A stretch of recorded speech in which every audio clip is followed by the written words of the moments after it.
günlerimiz geldi, geçti yetti. Dehlizlerde kaçışan o günler bitti. İlk defa elimizde kalem tutarken zaman sanki bir anlık uçtu gitti. Son zeng çalınır, gözlerin nemlidir. Bugün ayrılıktı, kalbim gamlidir. Elveda mektebim, elveda liller. Bizden yadigar kalacak bu nəğmələr.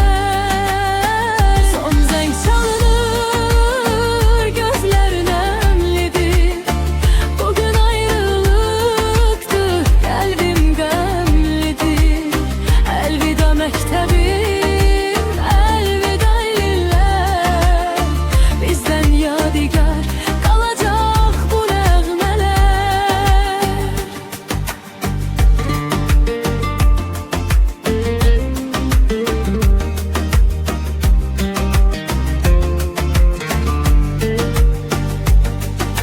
Müəllim baxışında o doğma sevgi, hiç yerde tapılmaz bu dersin rengi.